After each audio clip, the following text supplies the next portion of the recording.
क्योंकि जीवन की विपत्ति उनको विपत्ति लगती है, जीवन में आए संकट उनको संकट जैसे लगते हैं। लेकिन वैष्णव कब रोता है?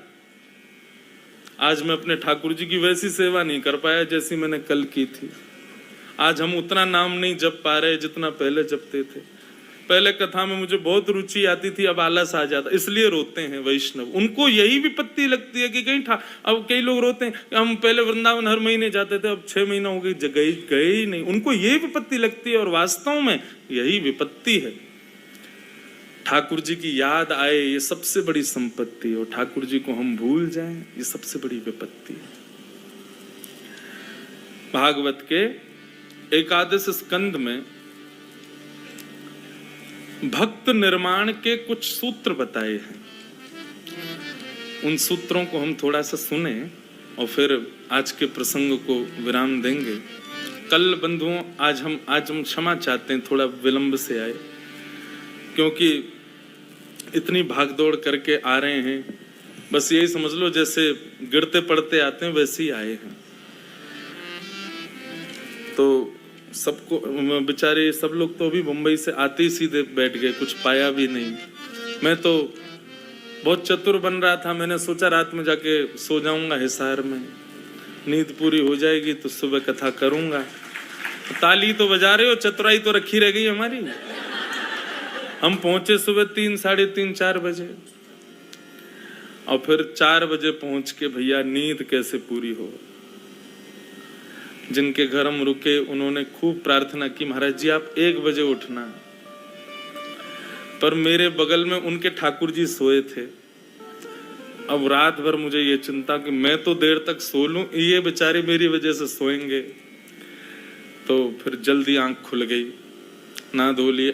अभी भी जब मैं कथा में आ रहा था मुझे लिफ्ट में भी नींद आ रही थी, तो मैंने कहा भाई आज की कथा हो जाए, तो कल से लाल जी के मंगल प्रसंग और सुनाएंगे।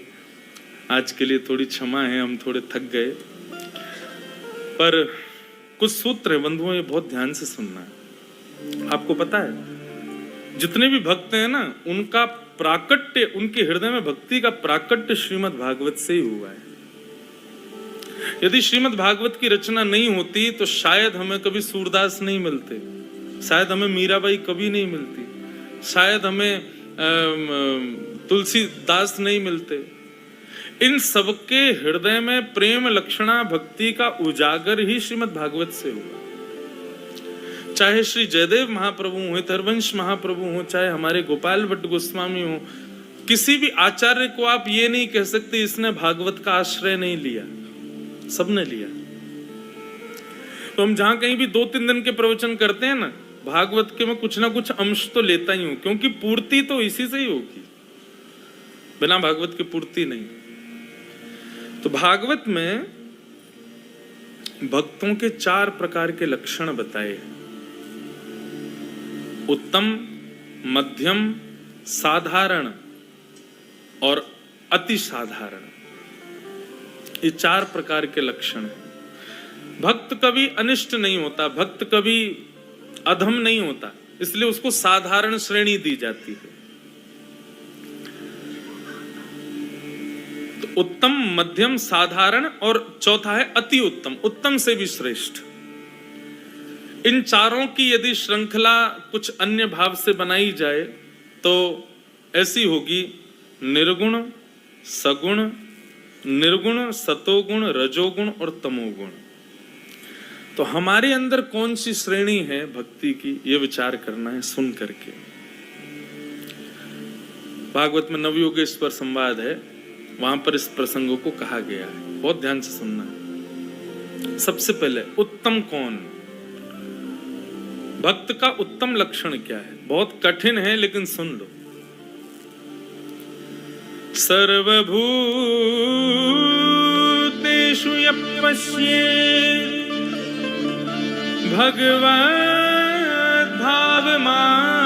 भगवद्भावमात्मना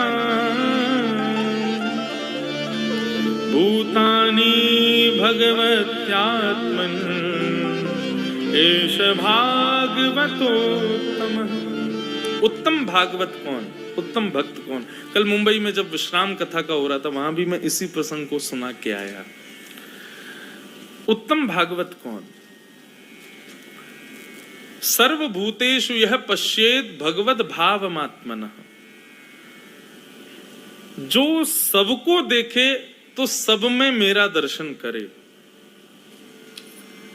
किसी को भी मिले तो उसमें मेरा ही भाव रखे कि इसमें ठाकुर जी विद्यमान होंगे, और जब मेरा दर्शन करे तब सारी सुध खो बैठे कि मेरे साथ कौन है, सब यही हैं। उत्तम भागवत का लक्षण क्या है? जो सब में मुझको देखे और जब मेरा दर्शन करे तो सबको मुझ में देखे। मतलब जब तक आप राधा रमण जी के सन्मुख नहीं हो तब तक जिससे भी मिलो, जैसे मैंने मीराबाई का एक गुण बताया ना, वो किसी को भी देखती हूँ उसमें गुण देख के बोलती तुम पर कितनी कृपा ठाकुर जी की, बताओ तुम्हारे केश घुंघराले हैं, ठाकुर जी जैसे केश हैं, तुम्हारा वर्ण श्याम, ठाकुर जी जैसा वर्ण है। कोई टेढ़ी मेढ़ी लचक के चाल चलता, वो वाह तुम्हारी चाल कितनी अटपटी है, दुनिया हंस रही है लेकिन मुझे लग रहा है श्याम सुंदर जैसी चाल है। सब में गुण देखते हैं। ठीक वैसे ही उत्तम भागवत कौन? जो सब में गुण देख करके भगवत भाव रखे। बंधु, हमारा एक स्वभाव होता है, हम दुर्गुण बहुत जल्दी देखते हैं सामने वाले में, कोई भी मिल जाए उसमें दुर्गुण ही देखते हैं। ये दुर्गुण देखने की जो हमारी प्रवृत्ति है ना, ये होनी तो चाहिए लेकिन अपने अंदर होनी चाहिए, दूसरों में नहीं देखो, खुद में देखो। रोज दर्पण देखते हैं ना, हम नहा धो करके शीशा देखते हैं और जितना चेहरा हमारा जहां जहां से खराब होता है उतना उसको सुधारते हैं। बाल यदि सिर पे आ रहे हैं काटते हैं, आंखें यदि काली काली हो गई तो क्रीम पाउडर लगा के उसको ठीक करते हैं। जो जहां हमको अभाव अपने मुख पे दिखता है उसको सुंदर बना के तब हम बाहर आते हैं। ठीक वैसे ही बंधुओं, सत्संग चर्चा आदि ये सब भी आईना है। यहाँ पर स्वयं के अवगुणों को खोजो और उनको सुधारने का प्रयास करो। तो भागवत भक्त का उत्तम लक्षण क्या? सब में मेरा दर्शन करे, सब में मुझको देखे। रसखान, उनका एक स्वभाव था, सुंदरता जहां देखी नहीं कि रसखान मोहित हो गए। ऐसा ही एक स्वभाव एक भक्त और थे, शायद आपने नाम सुना हो उनका, विल्वमंगल। क्या नाम था? विल्वमंगल। इनका भी यही स्वरूप था। ये भी जहां भी सुंदरता देखते थे, चाहे पुरुष में हो, चाहे स्त्री में हो, चाहे बालक में हो, कि कोई भी सुंदर रूप वाला दिख जाए तो बस उसको देख के निहाल हो जाते थे। यही गुण रसखान का। एक छोटे से हिंदू बालक के ऊपर मोहित हो गए, उसके रूप पर ही आसक्त हो गए।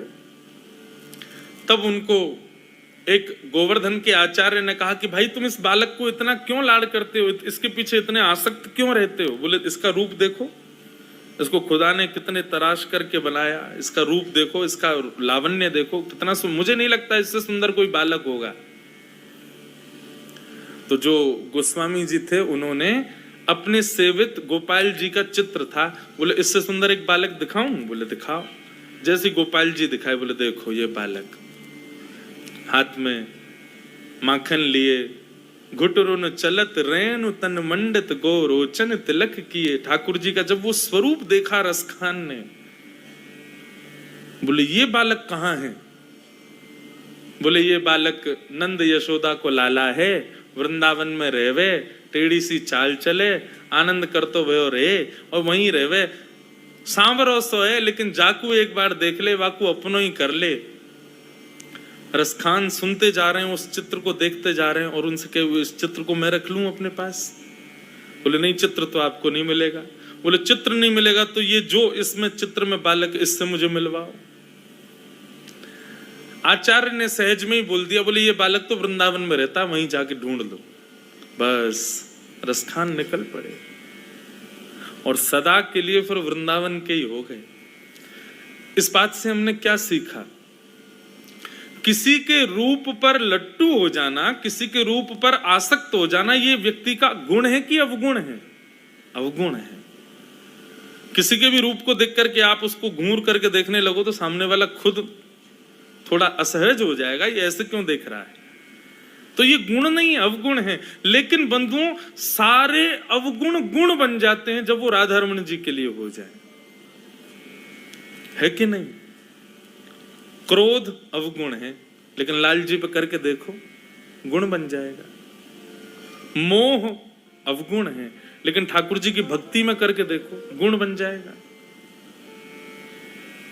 लोभ अवगुण है, ठाकुर जी से करके देखो गुण हो जाएगा।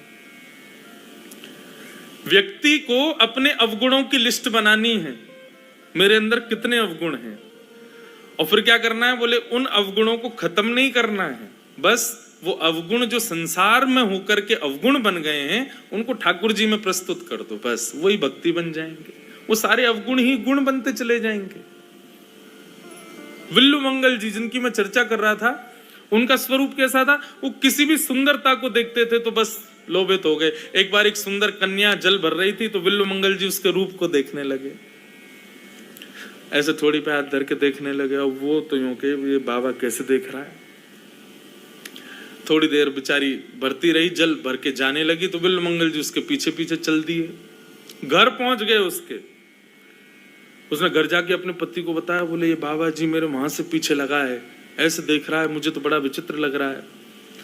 पति थोड़ा सत्संगी था, पति ने आकर के जब विल्लू मंगल जी को देखा, रूप देखा, उनका वेशभूषा देखी तो वैष्णव थे। बोले अगर ये सच्चा वैष्णव होगा तो ठाकुर जी इसको संभालेंगे, और केवल दुनिया को लुभाने के लिए वैष्णव बना होगा तो इसका पतन हो जाएगा। इसको बुलाओ घर में बुलाया, स्वागत सत्कार जैसे संतों का होता है किया। विल्लू मंगल जी की दृष्टि नहीं हटे, बस उसको ही देख रहे हैं। वो रसोई में चली जाए तो उठ के चले जाए, तुम बाहर बैठो ना, तुमको ही तो देखना है। वो बार बार पति को देखे, पति बोले कुछ मत करो, अगर ये वैष्णव होगा तो ठाकुर जी इसको बचाएंगे। नमे भक्त्या प्रणश्यति, ठाकुर जी कहते हैं मैं अपने भक्त का पतन नहीं होने देता। उसने कहा मुझे भूख लगी है, लेकिन सुनो मुझे तुम्हारे हाथ का ही बना पाना है। गई बेचारी बना के लाई, विल्लू मंगल जी ने भोजन किया। भोजन कम करें, देख ज्यादा रहे हैं। भोजन करने के बाद बोले अब तो मैं थक गया, थोड़ा तुम्हारे कक्ष में ही सोना है। पति ने कहा हाँ हाँ जी विराजो आप। लेकर के गए उनको कक्ष में शयन कराने के लिए। कोई और जरूरत तो नहीं महाराज जी? हाँ एक गिलास थोड़ा जल दे दो। पत्नी से कहना वो लाए। बाहर जाकर के पति ने कहा जाओ एक गिलास उनको एक पात्र में जल दे के आओ। कैसे पति हो आप देख रहे हो 1 घंटे से उसकी दृष्टि, लेकिन बार बार बस वैष्णव होगा तो बचेगा, वैष्णव होता कब बचेगा?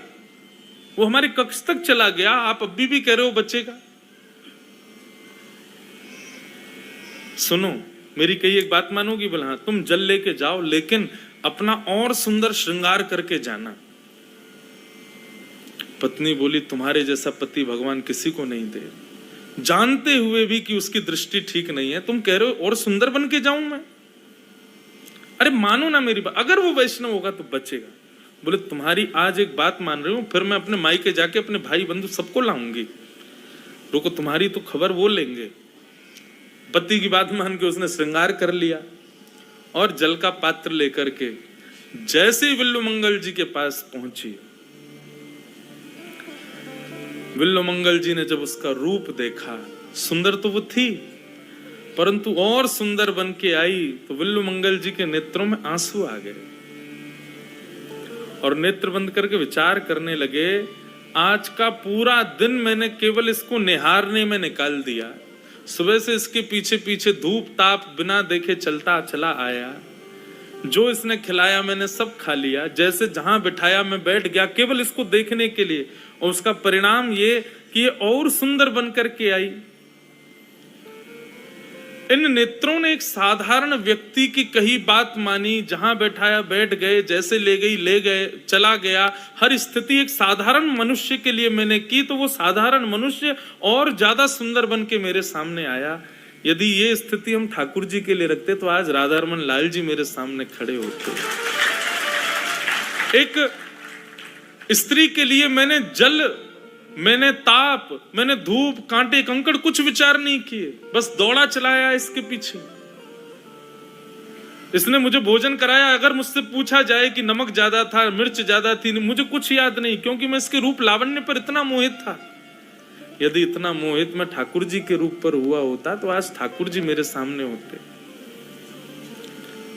उस कन्या को बोला, इधर आओ, तुम्हारे घर में सुई है? बोले हाँ है। 2 सुई लाओ। बाहर गई, पति से बड़बड़ाने लगी, अब सुई मगारा पता नहीं क्या करेगा उसका। बोले तुम लेके जाओ। और जैसे ही वो 2 सुई लेकर के गई, सुई लेकर के विल्ल मंगल जी ने अपनी दोनों आंखों को फोड़ दिया। और तब उन्होंने एक श्लोक लिखा। मैं अपनी कथा के मंगलाचरण में उस श्लोक को गाया करता हूं। विल्ल मंगल जी का श्लोक है।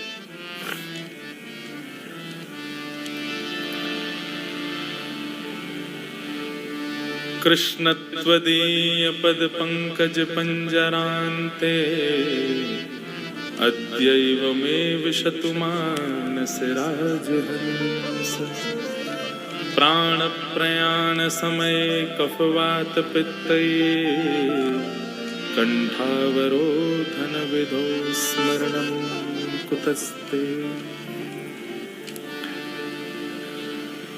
वस्तु प्रस्तुत वेणुनादल हरि निर्वाण निर्व्याकुलम स्रस्त स्रस्तनि वद्धनि विविलशद गोपी सहस्त्राव्रतम हस्तन्यस्तन ताप वर्ग मखिलोदारम किशोराकृति। और ये कह दिया कि जिन नेत्रों से श्याम सुंदर के प्रति रति ना हुई हो, उन नेत्रों का क्या काम। अक्षणवताम फलमिदम न परम विदाम। इन नेत्रों को मिला, ये ठाकुर जी ने नेत्र दिए ही इसलिए ताकि इनमें श्याम सुंदर विराजे।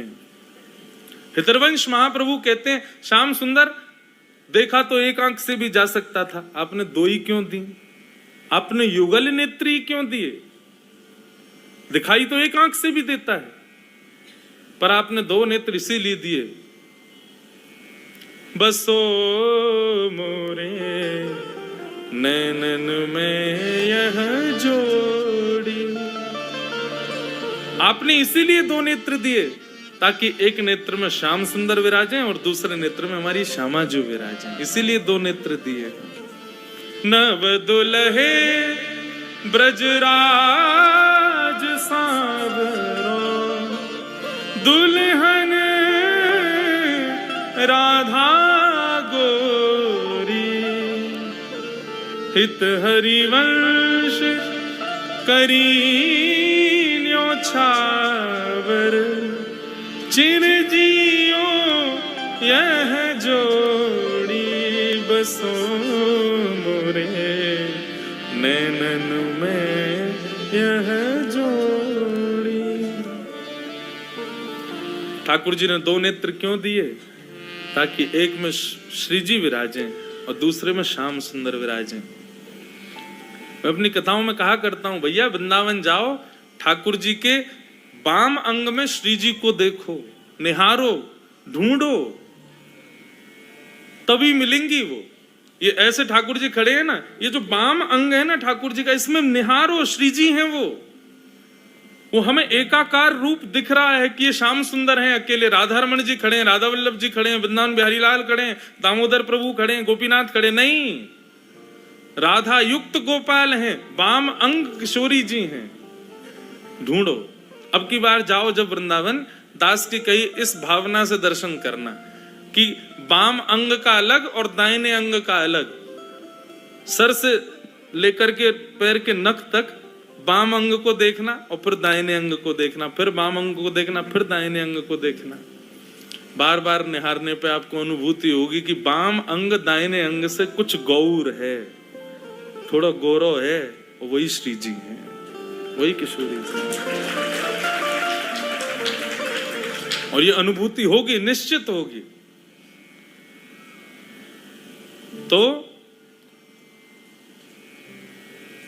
सर्वभूतेषु, उत्तम भागवत का लक्षण क्या है? जो सब में मुझको देखे और जब मुझे देखे तो सबको मुझ में देखे। ये उत्तम भागवत का लक्षण। मध्यम भागवत का लक्षण क्या है? भागवत मतलब भक्त। मध्यम भागवत का लक्षण है ईश्वरे तदधीनेषु बालशेषु द्विषस्तु च प्रेम मैत्री कृपापेक्ष यह करोति समध्यम। भगवान से प्रेम करे, ये मध्यम भागवत में हम आप सब लोग आ सकते हैं।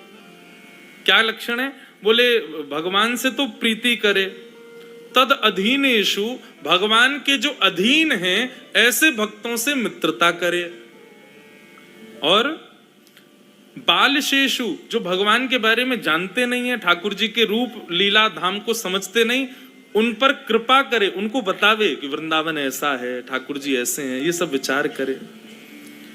और अंतिम बताया जो भगवान के नहीं है उनकी उपेक्षा करे, उनका त्याग करे। उत्तम भागवत में तो त्याग का कोई भाव ही, क्योंकि जो भगवान से बैर कर रहा है वो भी उसके लिए भगवान ही है, परंतु मध्यम वाला तो जो भगवान का नहीं उसका त्याग करता है। तो उत्तम तो सबको भगवान देखे और सब में भगवान को देखे, ये उत्तम। मध्यम कौन? जो भगवान से प्रेम करे, भगवान के भक्तों से मित्रता करे, जो भगवान के बारे में नहीं जानते उनको बतावे, और जो भगवान के नहीं है उनका त्याग करे, ये मध्यम भागवत।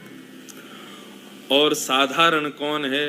बोले आचर्यमेव हरे पूजाम यश श्रद्धये हते, न तद्भक्तेषु चान्येषु सभागवत प्रकृत स्मृत।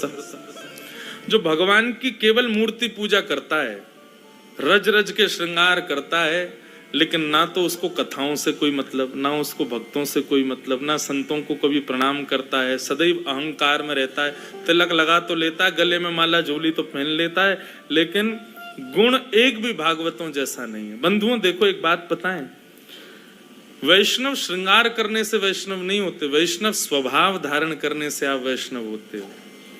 कई लोगों को मैंने देखा है, तिलक तो खूब बढ़िया लगाएंगे, माला तो खूब गले में रखेंगे, पोशाक तो बिल्कुल ऐसी पहनेंगे जैसे बिल्कुल परम भक्त हैं, भागवत हैं, लेकिन उनका स्वभाव देखते ही पता चल जाता है केवल आडंबर है, प्रत्यक्ष नहीं है ऐसा। और ऐसे लोग ठाकुर जी को बिल्कुल प्रिय नहीं लगते। या तो भक्ति पथ पे आओ ही मत, और आओ तो स्वभाव को भक्ति में बना के आओ। तो साधारण भक्त कैसे? बोले केवल रूप सजाने में और ठाकुर जी को सजाने में रुचि है, बाकी भक्ति के पथ का एक भी स्वरूप स्वभाव उनके पास नहीं होता। ना संतों से प्रेम करते, ना भागवतों से प्रीति करते, ना किसी भी प्रकार के किसी वैष्णव भक्त से प्रीति। मैं तो अपनी कथा में कहा करता हूं कि ठाकुर जी आपको स्वीकार कर रहे हैं, ये कैसे पता चले? हमने तो ठाकुर जी को स्वीकार कर लिया, लेकिन हमको उन्होंने स्वीकार किया कि नहीं, इसका क्या प्रमाण है? अष्ट सखा कहते हैं गिरधर जब अपनों करी जाने। कब जानू कि ठाकुर जी ने हमको अपना लिया? बोले ताको मन भक्तन की सेवा, संत चरण रज सदा लुभाने। एक बार को अपने ठाकुर जी की सेवा में कमी कर दे कोई दिक्कत नहीं, लेकिन भक्तों की सेवा में कोई कमी नहीं, संतों की सेवा में किसी भी प्रकार का कोई लेश नहीं। जैसे ही कोई तिलकधारी, जैसी कोई कंठीधारी, जैसी कोई स्वरूपधारी वैष्णव दिखे, उसका मन रूपी मयूर नाचने लग जाए, समझ जाना कि ये ठाकुर जी का स्वीकृत भक्त है, इसको ठाकुर जी ने स्वीकार कर लिया। भगवान को देख के तो कोई भी नाच लेता है। हमारे वृंदावन में आके देखो, जो महाअधम है वो भी मंदिर में जाके नाच रहे हैं ठाकुर जी के आगे, कोई भी नाचता है ठाकुर जी को देख के। तो नृत्य तो तब मानो आपने बस में से उतरते हुए किसी वैष्णव को देखा, तुरंत नाचने लग गए। चलते हुए राह पर किसी वैष्णव को देखा, आपका मन रूपी मयूर नृत्य करने लगा, दंडवत प्रणाम, ये भी नहीं विचार किया कीचड़ है कि मट्टी पड़ी है, कुछ नहीं, बस दंडवत। समझो ये भगवत स्वीकृति का प्रमाण है। किसी भागवत को देख करके आप प्रसन्न हो जाओ। हमारे उत्तर प्रदेश में हिसार नंबर की गाड़ी भी दिख जाए तो आप लोग खुश हो जाओगे। हैं? हिसार का नंबर क्या? HR 20। बताओ। अब हमारे यहाँ UP 85, वहां पे आप गाड़ी चला रहे हो, आगे कोई HR 20 की गाड़ी जा रही हो, खुशी होती कि नहीं? गाड़ी चलाने वालों को ये बात पता होगी, अरे कोई हिसार की गाड़ी है। अब ओवरटेक करते समय भले ही अपरिचित है, फिर भी झांक के एक बार देखते जरूर हो, कोई पहचान का ही होगा हमारा। बताओ, हमारे प्रांत का, हमारे शहर का एक संबंध भी यदि किसी और के पास हो, उसको देख के हम खुश हो जाते हैं। ऐसे ही बंधुओं, जब कोई भक्ति युक्त व्यक्ति दिखे, उसको देख के प्रसन्नता हृदय में हो जाए, तो समझना ठाकुर जी ने आपको स्वीकार कर लिया। ठाकुर जी को देख करके तो कोई भी प्रसन्न हो जाता है, भक्तों को देख के प्रसन्न हो, संतों को देख करके आनंद आवे, तब स्वीकार करो कि ठाकुर जी ने आपको स्वीकार किया। और फिर यहाँ पर अति उत्तम भागवत का लक्षण बताया गया। न काम कर्म बीजानाम यस्य चेतसि संभव वासुदैवैकनिलय स वै भागवतोत्तम।